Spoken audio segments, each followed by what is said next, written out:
Laking ulo to. Oo. Siguro, isa lang siguro. Para bukas naman. Malalaking ulo ng isda tong aking lulutuin. Gagawin ko dyan, sinigang sa miso. Ayan, ang dami niyo mga kaibigan. Ang lalaking ulo to. Masarap to. Siyempre, hindi mawala yung sili, pampasarap. Ayan. Yan na rin yung kamatis. Hindi ko pa naiwa. Iwain pa yan.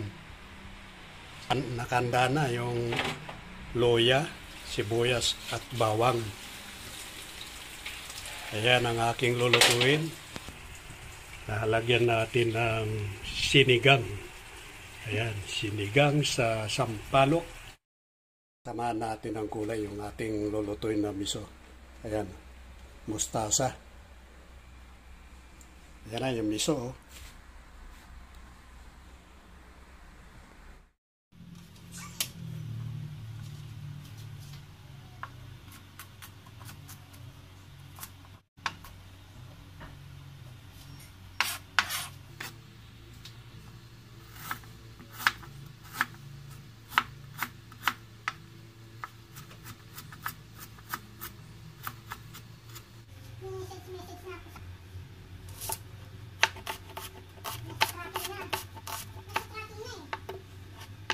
Kuno lang yun.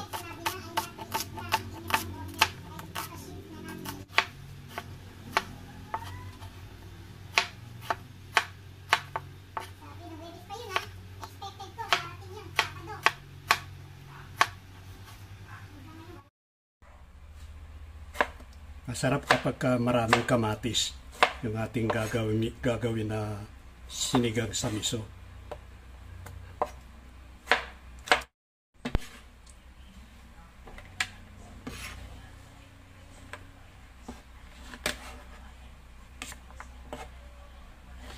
Okay, magluluto na tayo. Nakapaghiwa na, nayanda ko na lahat-lahat. Kaya magluluto na.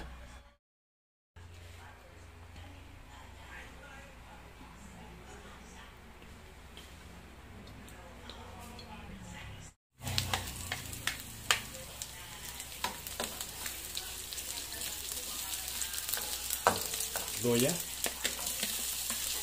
Maganda kapag maraming loya yung ating ilalagay para mabango yung ating isda na sinigang sa miso.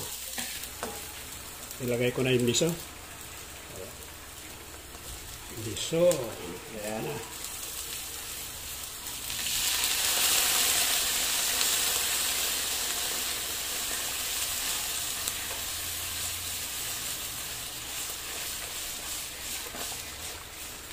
Atin yung Nor sinigang.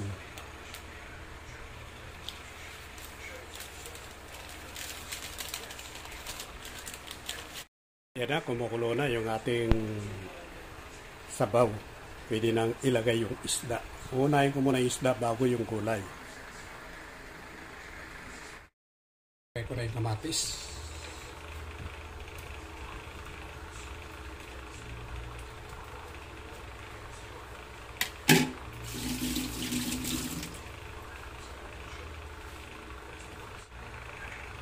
Kita nyo nga, ang lalaki yun. Yung ating lulutong isda. Wow! Perfect na perfect yung ating ulam.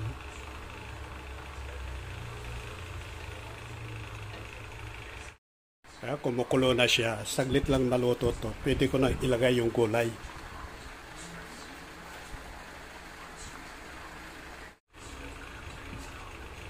Ito yung gulay niya, mustasa.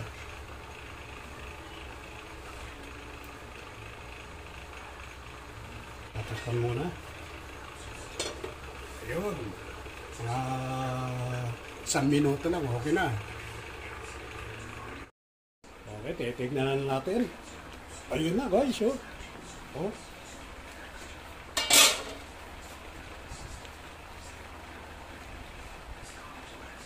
Luto na yung gulay. Okay, papatong ko na lang yung sili. Sarap ito.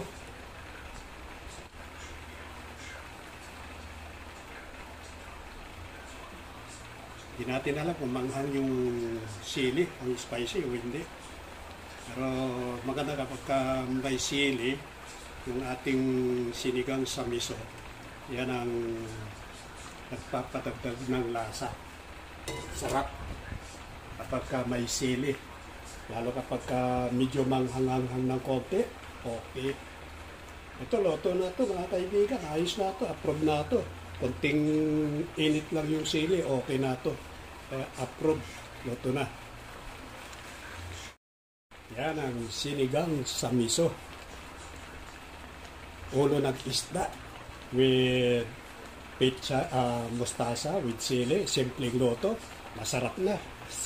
North sinigang at miso, okay na, approve na.